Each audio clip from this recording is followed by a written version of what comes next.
That's a little memento there. Jim, are you ready? You're on. Let me know when you'll be on, boss. Is everybody else ready? Yes. Great. Here we go.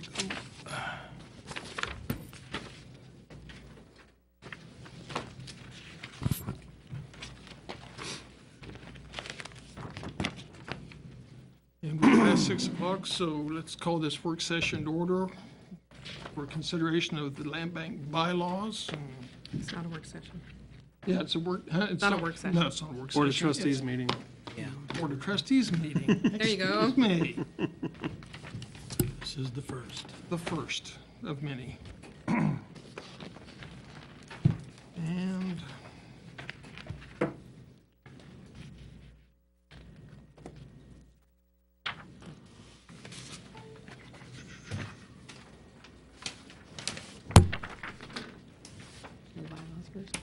Well, David, are you gonna? yeah, and, well, I didn't know. I had not asked yet, but Mr. Yearout has Prepared documents. prepared documents for us to go over. And David, would you like to?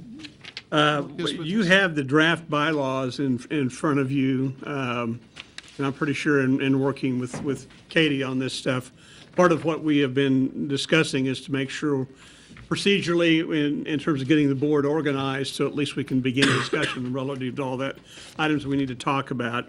This bylaws, it's structured and modeled to a great degree off the bylaws that exist for other board of trustees in the state. So we're not reinventing a wheel necessarily. It calls for a chair and a vice chair, secretary. The way it's structured right now, since the governing body functions as the Board of Trustees, whoever serves as mayor would also be the chair of the Board of Trustees. Whoever is vice mayor would be the vice chair of the Board of Trustees. The city clerk is structured to serve as the secretary of the board. And there is a paragraph that got added in also. I took it out the first time and then realized I should have put it back in, and Katie beat me to it. But it's a reference to what happens with the funds that are handled by the Board of Trustees and of the land bank, and primarily that responsibility is given to, and I think it still says Assistant City Manager. I don't know whether it It's means. Finance well, director. It said Finance Director. Change it to finance director. I don't care, but I think it should be a staff person, Yes. obviously, and not one of you that is, Essentially, funds will be held in city Yeah, accounts. it'll be a separate fund and the monies will go in there. And I know there's been some questions that I've received and comments back from others within the community. I'm sure you have as well, that we'll talk about what happens with the funds in there. But I think in terms with respect, at least to the bylaws, it identifies the officers. It talks about how you conduct your meetings and how you can call sessions and those kinds of things. There isn't anything magic about it. It makes reference to the fact that you are subject to the Kansas Open Meetings Act, that the statutes governing conflicts of interest are in play. And all those provisions are statutory anyway, Yep. so we're just putting them in the bylaws, Yep. but they would apply whether they were in the bylaws or not. That really, the reason to have a set of bylaws where the governing body is going to be its own land trust is because you really are wearing a separate hat when you meet in this capacity. So you need some set of rules to govern how you conduct your meetings, because the set of rules that govern how city commission meetings are governed don't really apply, because you're wearing a separate hat. So it's a simple set of bylaws, and they can be amended at any time, if you decide you want to have different provisions than these, but these are just very basic, meeting rules of how the meetings will be conducted and who the officers are. Same salary for us too, right? Yes. Not duplicate. The same, no salary. Just the same. I didn't see that.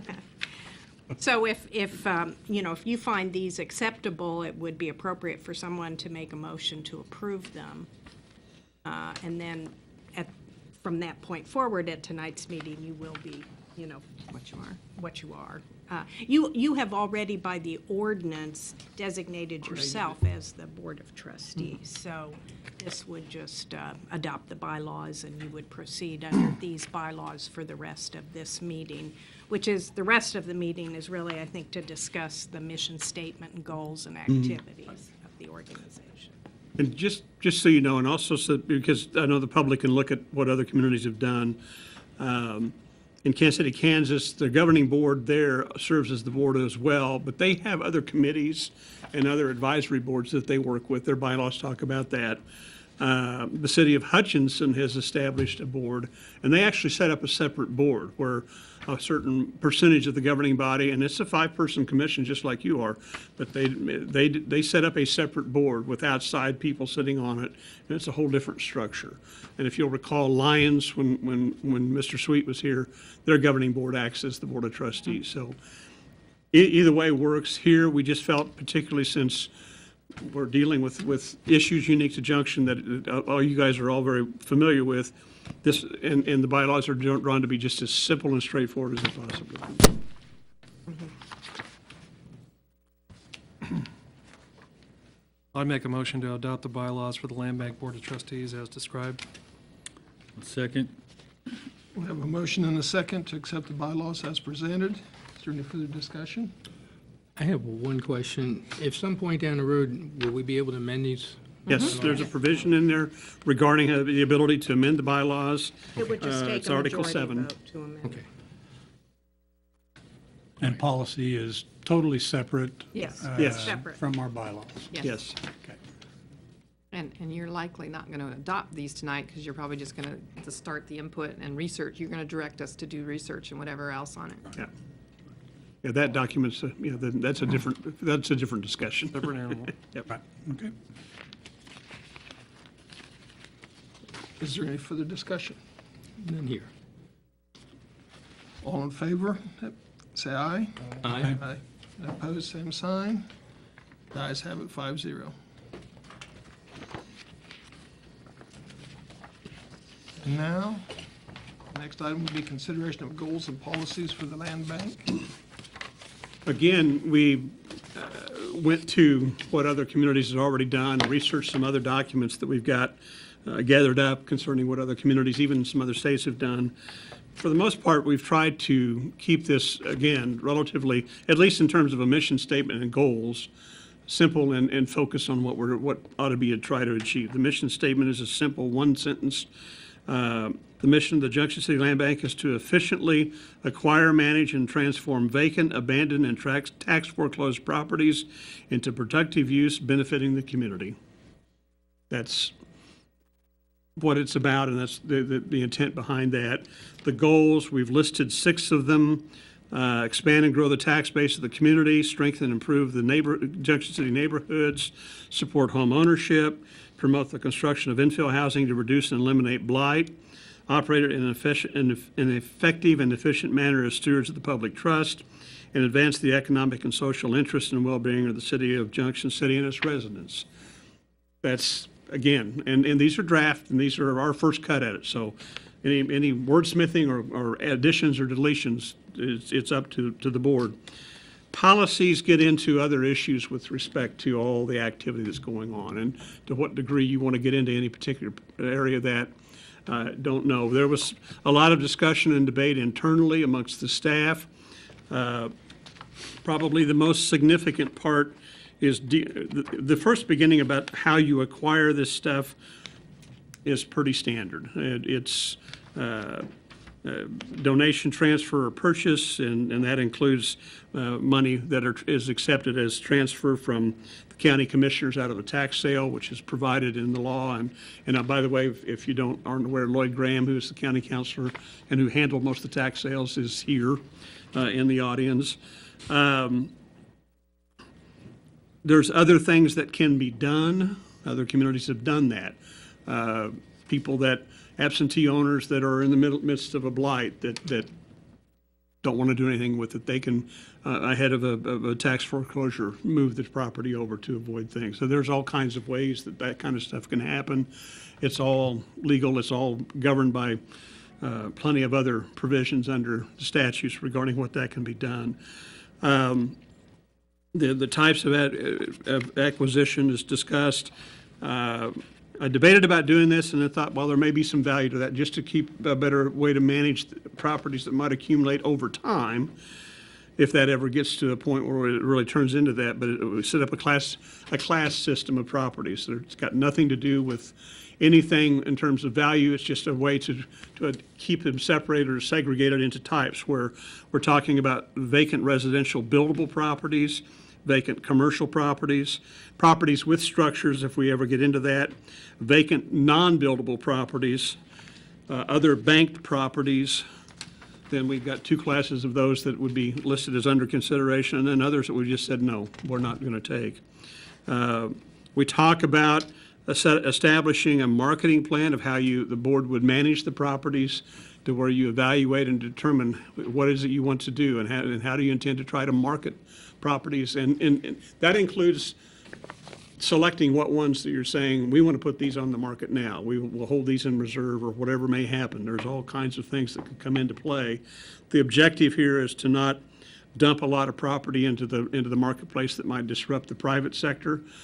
At the same time, there's the fiduciary responsibility and a stewardship responsibility to move this stuff out of the hands of the land bank and get it back onto the tax rolls of the community. So, but the idea is, it's something that, as the board, you would look at on a periodic basis to make sure, are we ready to move forward? Have we set the marketing plan in place?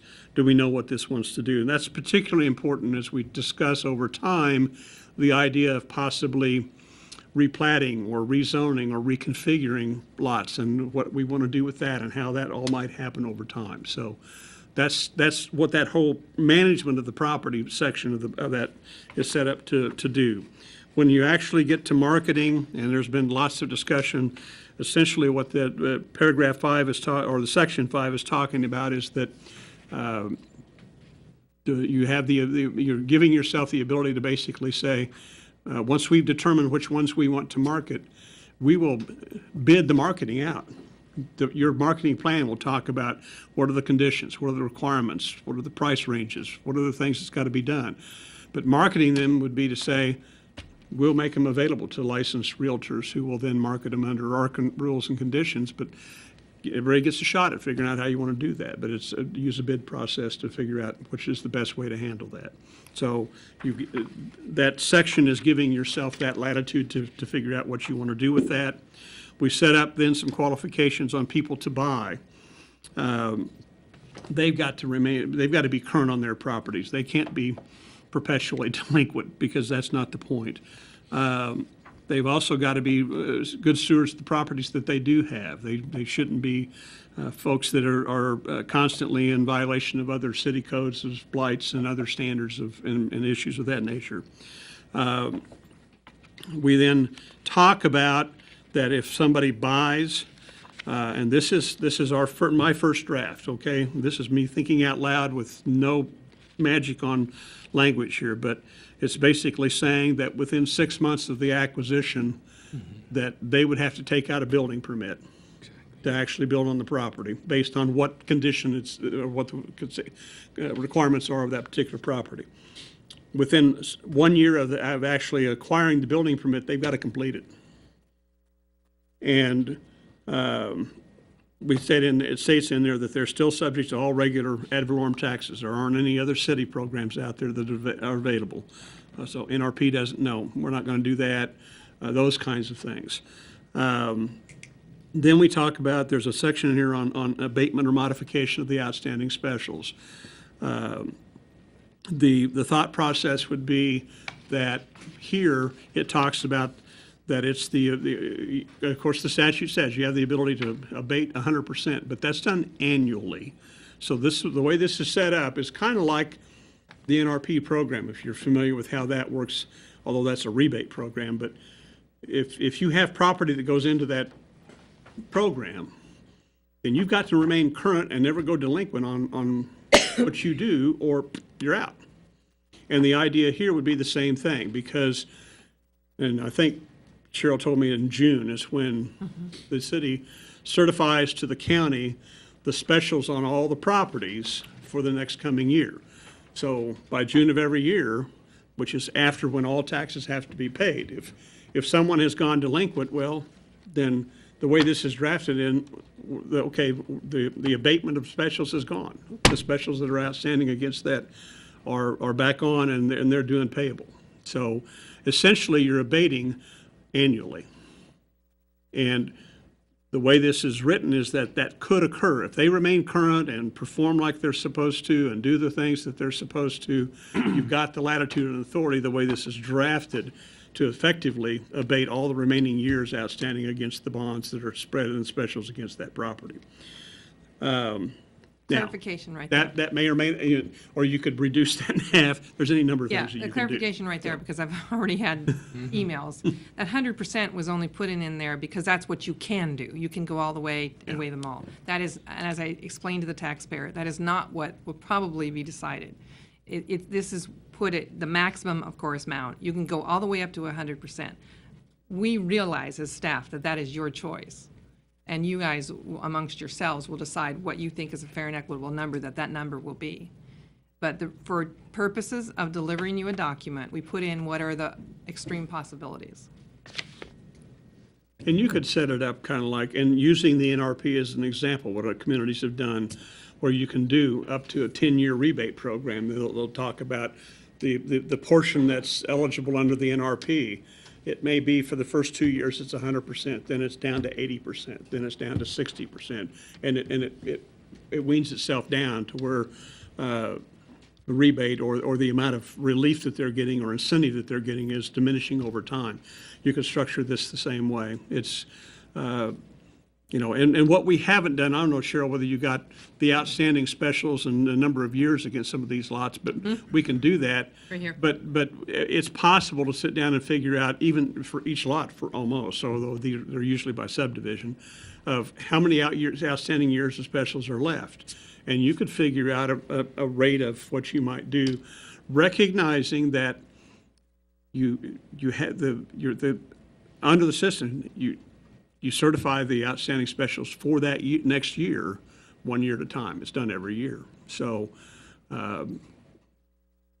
again, this is just me thinking out loud, but I don't see why you couldn't do something of that nature and maybe even wean that down to where, okay, you're not going to get off 100% scot-free, but to get you in there, to get you added to the tax rolls, to get the roof on the ground, to get you hooked up to the utilities, to do all the things that is done when we've got a home there, will provide the incentive to maybe provide some relief up front and then wean that over time. So it's just however creative you want to be.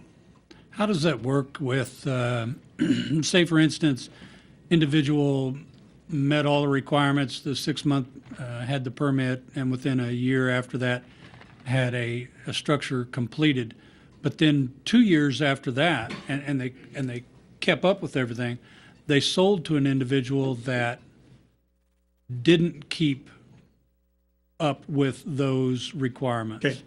Ownership, the intent would be the ownership is not, you're not cutting the deal with the original buyer, you're cutting a deal with the property.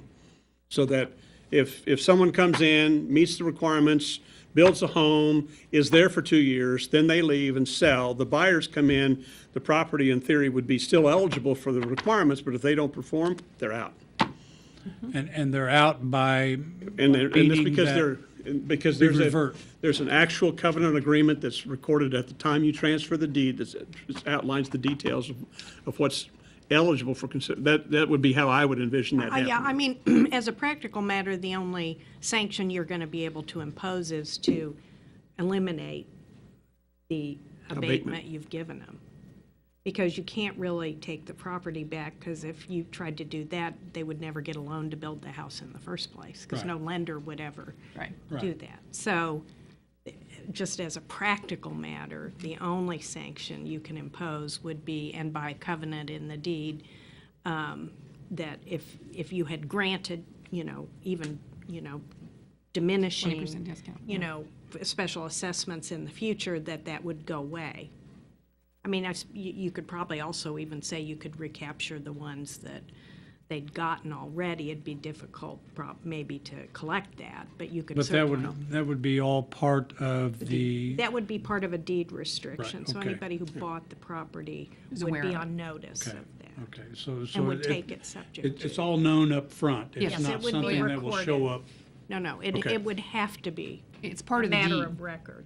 Yeah. Now, at the time a sale would occur, there would be a deed, there would also be a covenant that they would have to sign and understand. Here's the conditions that you're buying this on, with the performance requirements and the kinds of incentives that's been decided is eligible for the property. And the language in there will indicate that the agreement and covenant is applicable to the owners of that property and all their heirs and assigns and Right. devisees and all the other deed would say you're language that goes taking it with that. subject to this, whatever we decide to call it. Right.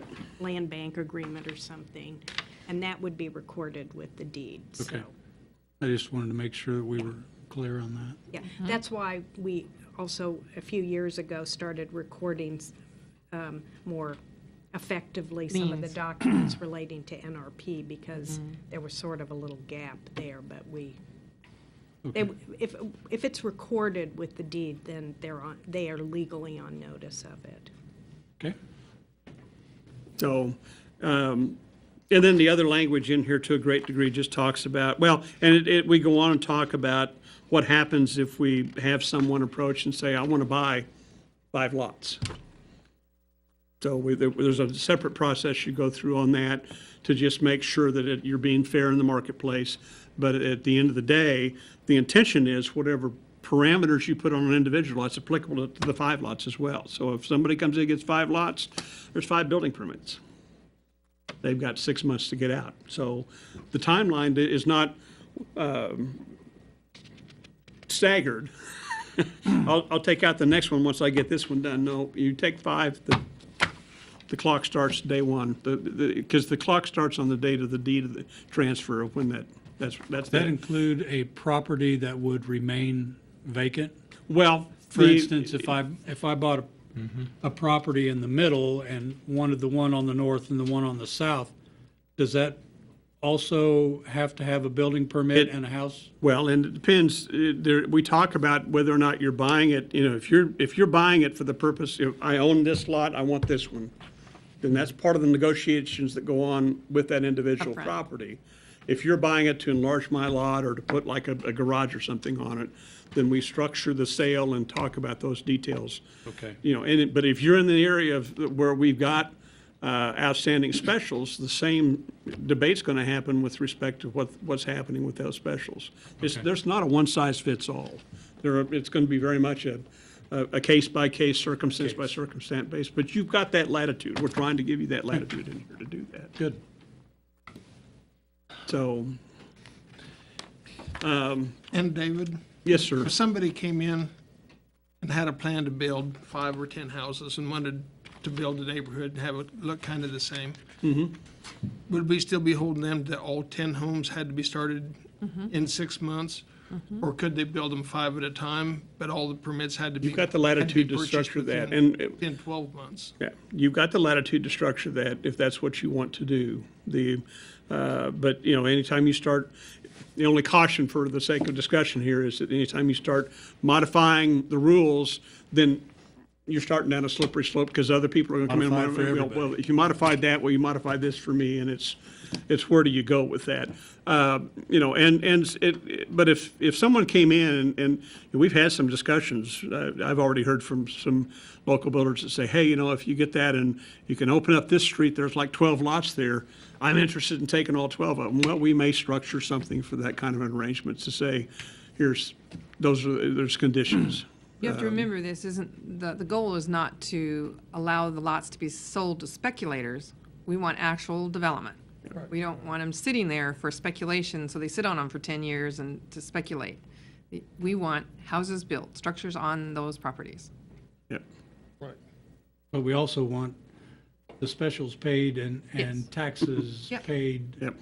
So Yep. that's kind of a double-edged sword there. Well, that's why you want structures built. You want the specials and the Taxes are and low the if there's no taxes paid. structure on And the property. The more homes we put up, the more we have other people doing that, the less of the percentage of the budget is debt service and goes to other things. right.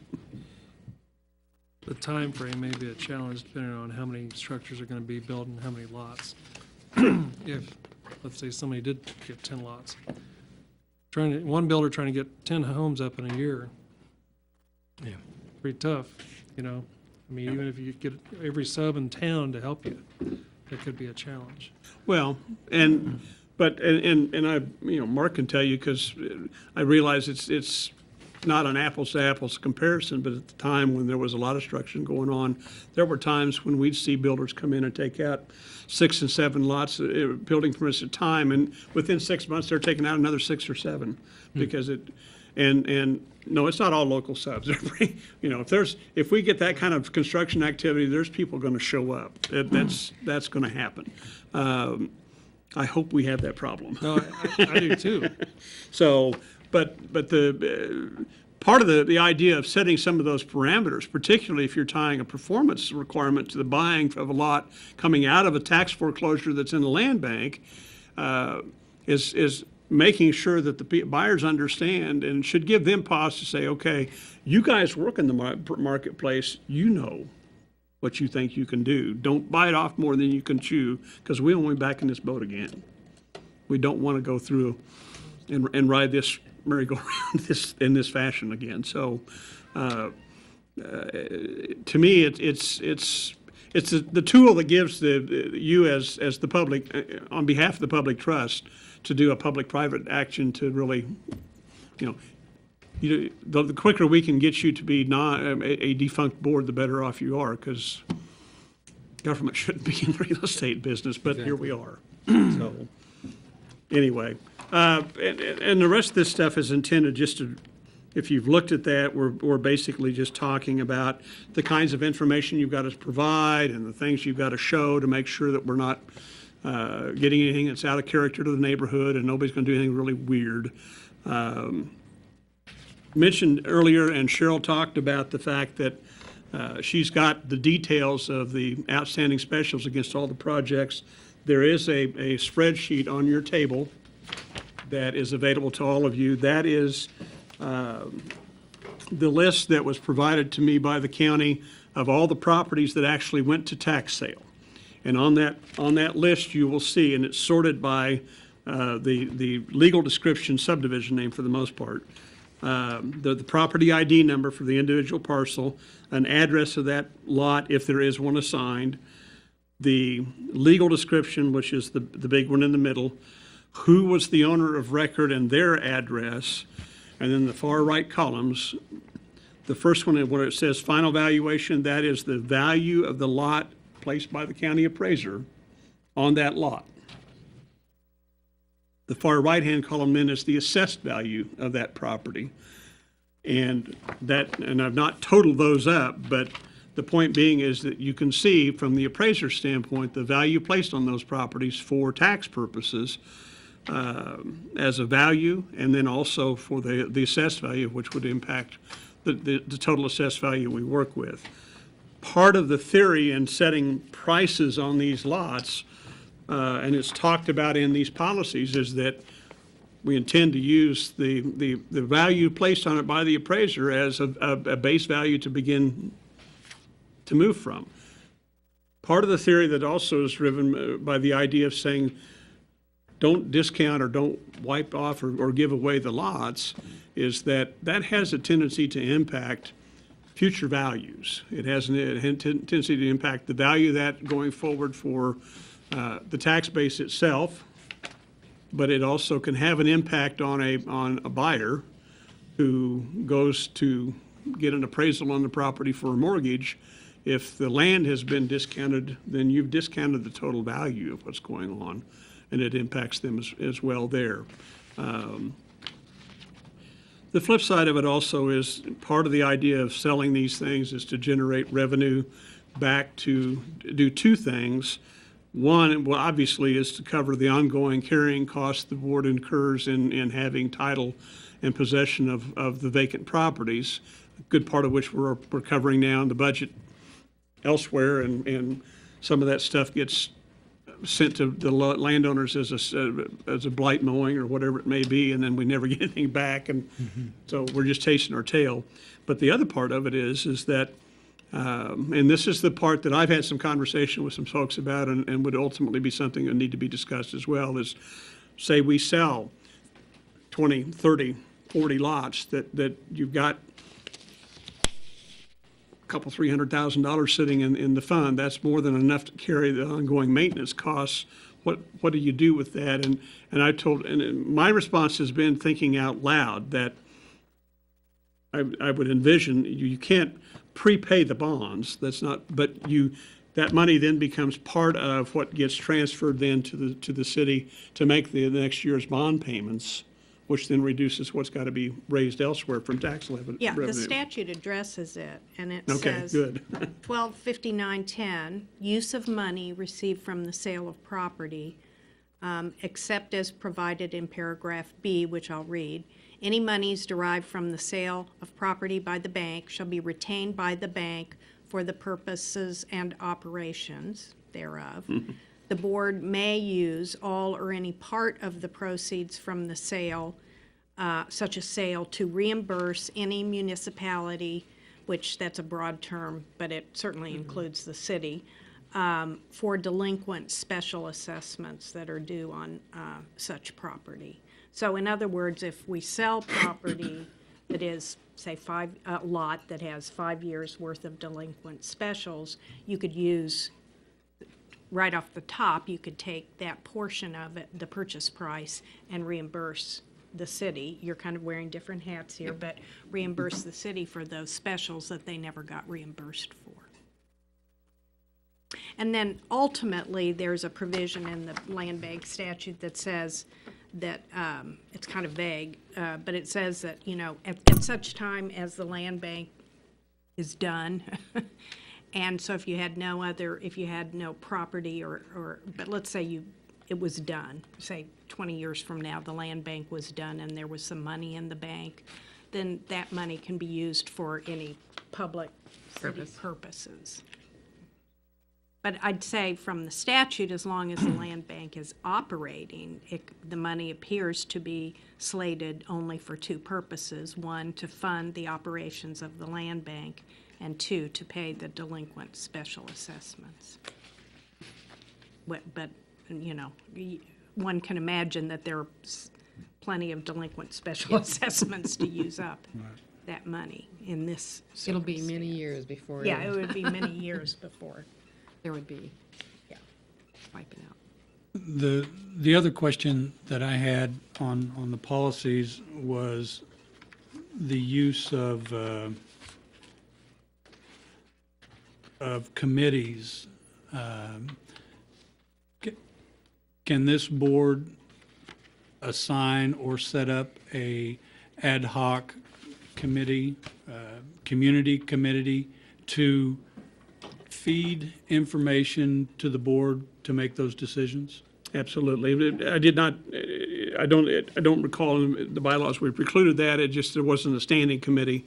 If we need to add language in about that, other communities have done that in various forms. It's actually also covered by the statute. Okay. And the statute authorizes the board to establish separate neighborhood or city advisory committees consisting of persons living or owning property within the county, Been a lot of city, or traffic on that neighborhood. the last couple days. It's very open, Yeah. so you certainly could do that. And I don't think the bylaws precluded it. Did not, no. And you don't have to, you have that authority without, It doesn't have to be in identifying, bylaws, you don't have to have it Yeah. Okay. in the bylaws. Kansas City, Kansas has set their, and it's of course geographically much larger, but they've set up neighborhood committees that proposals for development on property that is managed through their land bank. Before their board of trustees will vote on whether or not to accept the offer, that neighborhood committee has got to review it and do some things. Hutchinson is working on a standing ad hoc committee of certain professions to kind of become an advisory board to the board before and review activity as well. Hutchinson has not acquired any property, even though I think theirs has been on operation a couple of years.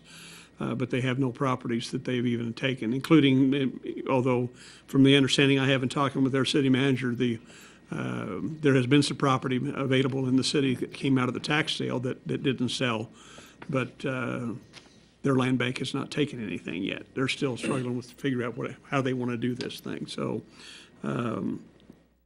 yes, you can set up committees and structure them. And of course, keep in mind as you move forward, particularly when we talk about redesign, rezoning, whatever, you've got a standing advisory board through the planning commission that we've kept abreast of what's moving forward on this and told them, they will probably ultimately play some role. We've talked about some of these things in the comp plan that filtered through from stakeholder meetings that were held earlier within the past year over what do you do with all the property and what's some ideas. So some of that's filtered its way in a little bit, but I don't see any problem at all if the commission or / board wants to set up an ad hoc committee to. It's actually in Like section EDCs. 2 of Article 6. It says, with the consent of the board, the chair may appoint ad hoc committees for special study or review of an issue. The purpose of the committee shall be to make detailed investigation studies and recommendations to the board. So, We talked in EDC board about how this board could set up such a committee just to get input from the community, from bankers, real estate agents, developers, local contractors, just to talk about the policies. You guys, rather than all the weight on your shoulders, get input from the community and some of the stakeholders in the community on their input, and ultimately, then you decide whether you want that discount percentage to be 80%, 75%, whatever. But the stakeholders or this community could provide you that input through an ad hoc committee. I think the thing that threw everyone off was that same Article 6, Section 1 says no standing committees. That caught me at first because, Well, not standing committee. Yeah, that ad hoc is different. ad hoc is different. I understand You can do that, that, but I'm- come and go. I just wanted to make sure I it read was that. clear. yeah, because it says no standing, and I'm like, okay. Yeah, there's no standing committee described in these set of bylaws, but you certainly have the ability to do ad hoc. Ad hoc, correct. Okay. Of course, I put the map up on the wall. You've seen that before. You've all got a copy of that, of all the properties that have been included in the last two tax sales. The ones highlighted in blue are the ones that will pass through the statutory time period that will be able to have clear title available to them if you were to take possession. And that 1 year time period runs from the date of the confirmation from the court. And Lloyd had indicated that the ones that are in blue, which are the ones that were handled at the 2013 sale, September. And there were a couple of dates because you had two judges involved, if I remember you talking right. But essentially by the end of September, everything that's in blue would be eligible for the land bank. If you took possession of that stuff, to have lots that would be available to begin to market and create a marketing plan of how you might even perhaps before the end of the year generate some revenue off some of that stuff. There's a lot of stuff you have to go through. What's the minimum price tag?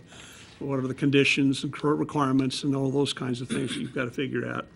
The other properties that are outlined in yellow on that map, they're in that confirmation 1 year Waiting. clock, and that will expire until the end of June of next year. So some of those properties would be ones that we take a look at, not only from the standpoint of saying, well, when they become available, which ones might you do first? Which ones do we want to look at maybe doing something else with, and being in discussions about, do they need to be replatted? Do they need to be possibly rezoned to some other use? Because the bulk of these are all set up as single-family residential, and do we want to keep them all residential? Don't know.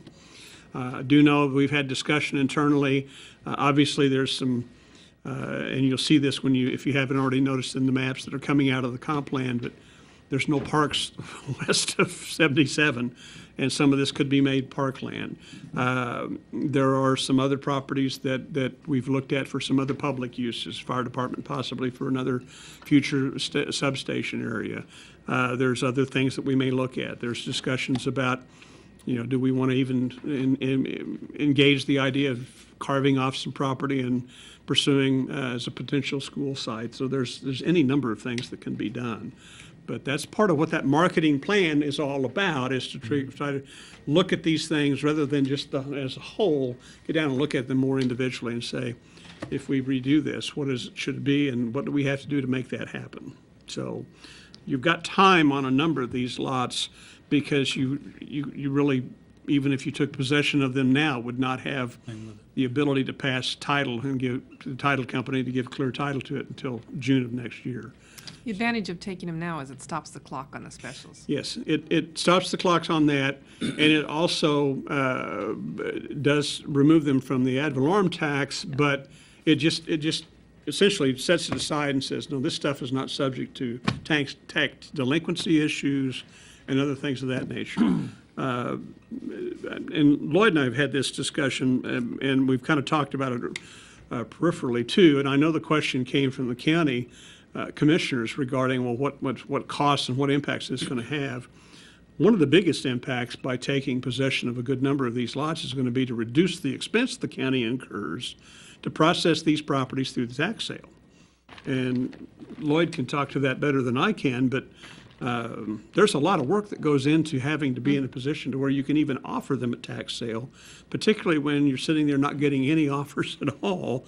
The county still has to incur that cost. And I think in round numbers, he said the tax sale this last time was in the neighborhood of $80,000 the county has had to incur in expenses and didn't generate hardly anything at all because, so.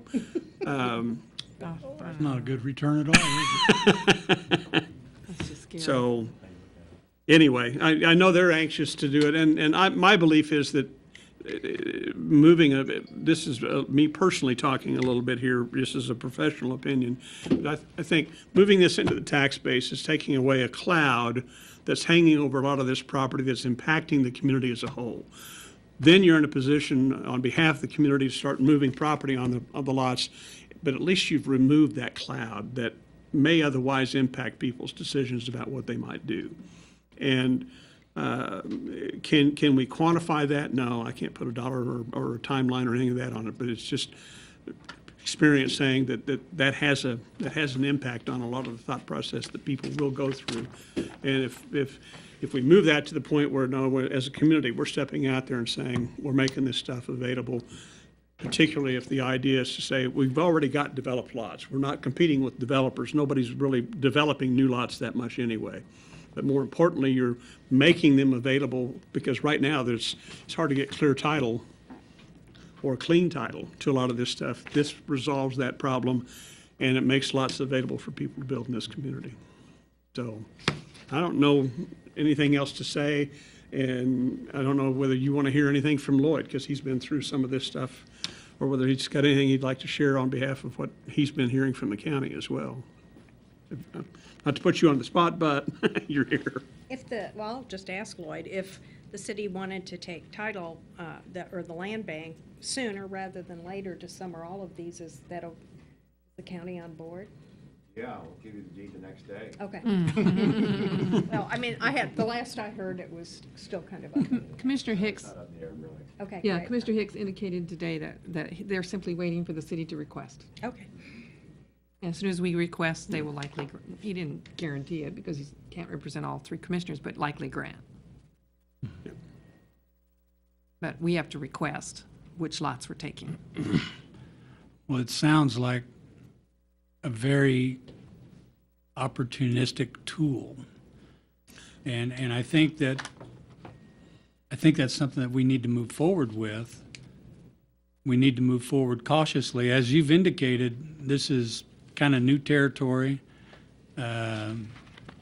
Folks are kind of feeling their way, not really knowing what direction to go. So I appreciate what you've done to this point. And obviously, we know much more about land banks from the research that you've done. And I appreciate that, but we should move very cautiously. This is a tool that looks like it could help us out in the future. I mean, Katie provided for me a copy of a document that she found that was actually put together by Fannie Mae Foundation, but it's Land Bank Authorities, a guide for the creation and operation of land bank. That's the document. So there's a lot, and they're a lot more common, well, not common, but they've been used more in other states country. than they've been used in Kansas. The Kansas City, Kansas, Wyandotte County Unified Government Land Bank Authority is older than the statute that opened it up to other communities, but there's not a lot of other communities. And quite honestly, you know, in all candor, you'd prefer not to be in a position you're even considering this, and that's exactly. I don't believe the previous commissions ever intended it was going to get to this point, but it is. And to me, this is the best tool available, as Katie has talked in the past, that gives the authority to the city It really does. to make as good a lemonade as we can out of the lemons that we've got. Okay. I would just encourage us to go ahead and move forward with making a determination on what lands we're taking, because the county wants us to, first of all. Secondly, I'm interested in getting those specials recaptured as much as possible. Therefore, we need to stop the tick-tock of the clock and get that stopped so that I have, if there's 15 years left on a 20-year bond, I want to capture all 15 years of the percentage, or if it's 80% of that 15 you decide, or I just want that all 15. So the sooner you decide which lands we're going to take, then the sooner then we can recapture. I am Specials. presuming now, this is just a thought out loud, but I'm presuming since we've already certified this next tax year's specials, which we're due by the end of June, that anything we do forward is not, those are going to get spread Yes. this next year. So you're dealing with really whatever's left in terms of the ability. But yeah, and that's right. It's probably very important to stress that once the land bank takes possession of the lots, Well, and a deed by deed Yeah. takes Yeah. title to the lot. Yes. then the remaining specials do not get levied again until it goes back into somebody else's hands, They're suspended. They're suspended. which gives And you that's the what I meant. ability to recapture that, whatever that outstanding number of years are. Now, if you've got a, say for the sake of discussion, you take possession of a lot and it's within the inventory for 10 years, in the interim, we're still making the bond payments. Yes. You know, so it may get down to the end, if it went in with 15 years outstanding, there's only 5 years outstanding on the bonds. By the time you actually get it into private hands, you still have the ability to manage how you recapture those 15 years specials.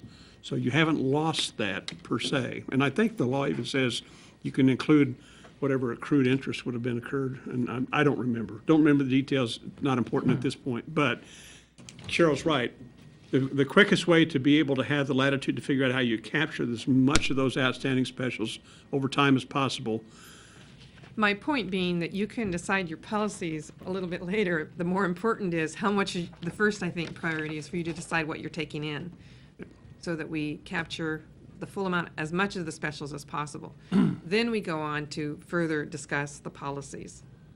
I think we should take them all in now. Stop it. Stop the clock so Yeah. we can recapture as much as we can Later. later. You got And- this whole list. Exactly. To include the ones that are not eligible. Yeah. Well, they'll be by the eligible. time we have our policies another in year. place, Yeah, they'll be we'll be eligible. fine. Yeah, I mean, that's next June. because I don't see you adopting the policies really soon if you're going to get community input and you've got some research you're going to want staff to do on certain policies and how it might affect. And because some of this stuff we won't be able to answer immediately. So, well, okay, well, now we need to check back with the appraiser assessor how that would affect. You know, because when you say, let's do this cautiously and carefully, you ask a question, we're not know the answer, we're going to do research, and then we'll have to have another meeting. So this isn't going to happen overnight, the policy part of it. Staff is all on board with you guys taking all of the properties immediately, and we'll deal with the management side of that and start getting our inventory together and prepped for a resale, but that's going to take time too. There's some properties that, if you look at the map that float around, that are not in the subdivisions with outstanding specials. And I was always curious, well, why? Well, and I still don't know the reason why, but the ownership is some of the big companies that were in the subdivisions that went belly up. So when they became defunct, everything they owned became tax delinquent. And that's why you've got some floaters in the old parts of town and scattered elsewhere that are being sold, is because they were the owners of those properties. They're not in subdivisions with outstanding specials. But to me, it makes some sense to take them in, because those may be others that we can turn by, if they're not buildable, you'd sell to the neighbor and do whatever. But we're not recapturing specials, but at the same time, it may generate some revenue to be able to do something with. Another reason staff's recommending that you take them is because it's going to stop our perpetual cycle on blight notices and billing, and you wouldn't believe Not the getting work we, paid for mowing and all that. the work we have to go through on that. So it would put an end to that. It would be under our total control. We would handle it in a different manner, a lot more simplistic manner, and we have in the budget for the mowing, so we would be taking care of it anyway financially, but it would just be a more simplified method. Would not take the staff time to It prepare wouldn't all take the near the staff time. statements. You go to the register of deeds, you have to file to get a lien put on it or whatever you have to Yes. do. All that stuff stops. Because it's under our control.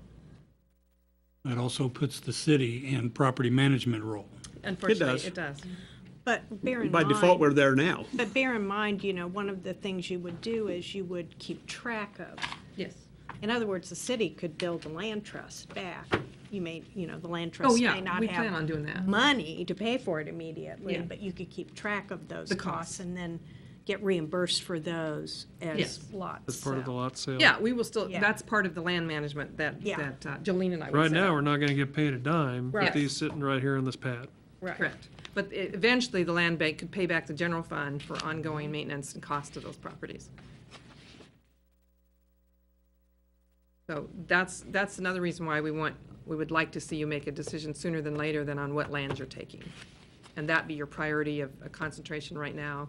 And I don't know if you're prepared at this meeting to do so, or if you want to schedule another meeting and think about it a little bit more, but that's what we're asking for, is the priority be that. And so is the county, because they want to know what's going on and how we're moving forward. And then we'll start talking about final decisions on policy and getting public input and research that you want us to do, and next step. For the benefit of just thinking out loud here, the step one needs to be to know, we really can't generate some hard answers. That I know there's questions, I know there's tons of questions. We can't generate hard answers with respect to individual properties till we know which properties we're talking about. Yeah. Step one needs to be, decide what goes into the inventory. Then we'll evaluate what goes into the inventory. What you see on the map is the 10,000-foot overview. When you get down to deciding what we're doing with each one, that's boots on the ground type of an analysis that has to occur. We've got a lot of data gathered, but it's still overwhelming. But when we start talking about individual properties, it becomes clearer much faster. But we're chasing our tail till we know, is it part of the inventory we're working on? So when's our next land bank trustee meeting? That's First your up, decision.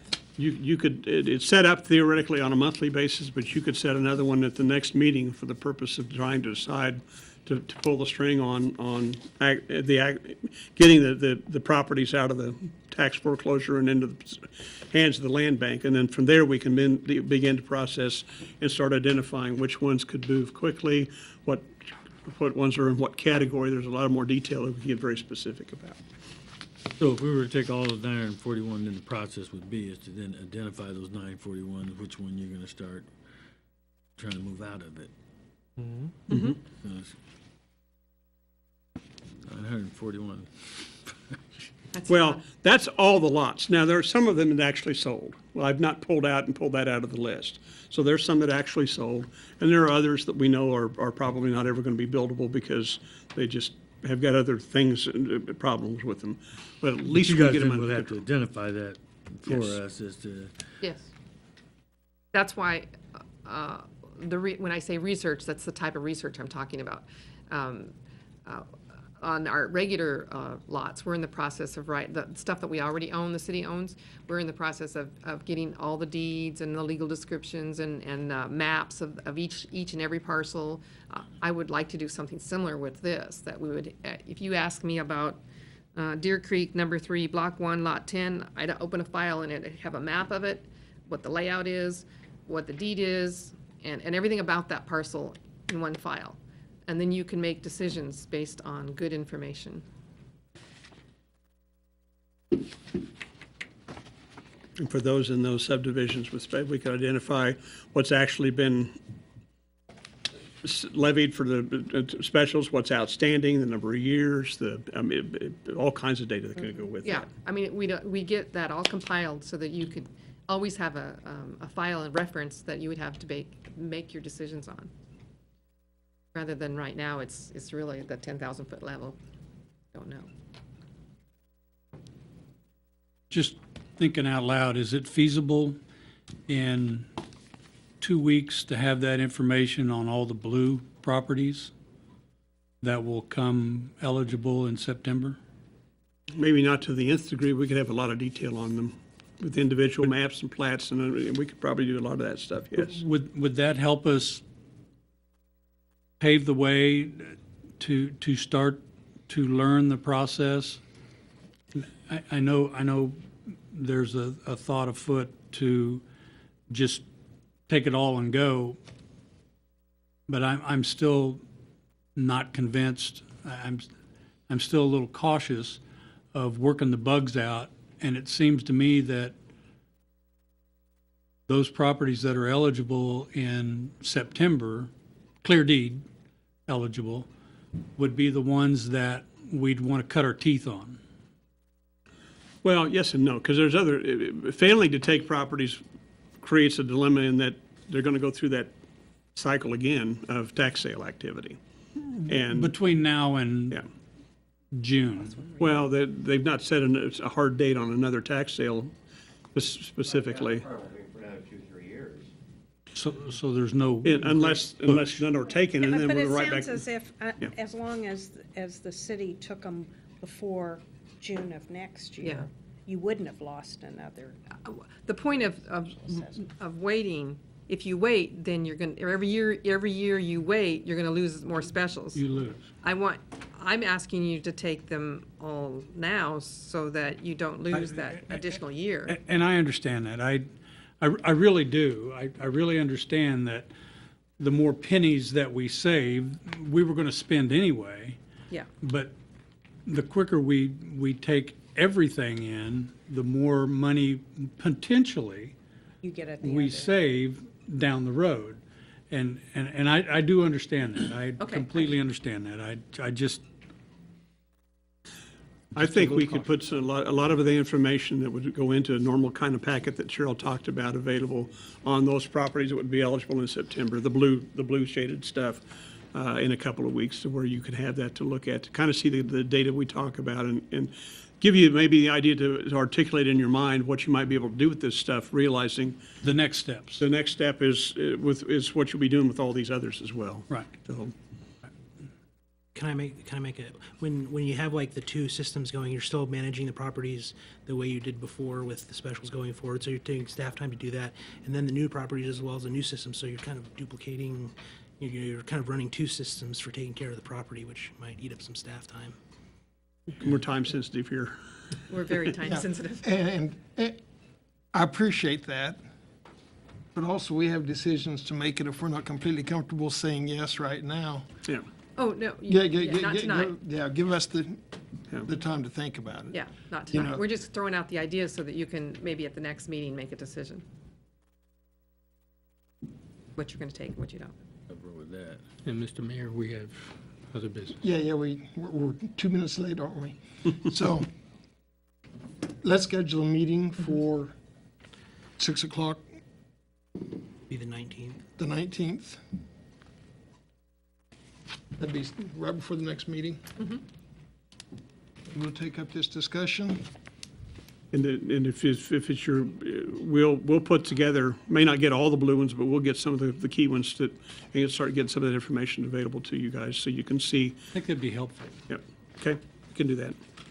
Is there a motion to adjourn? So moved. Second. Meeting is adjourned.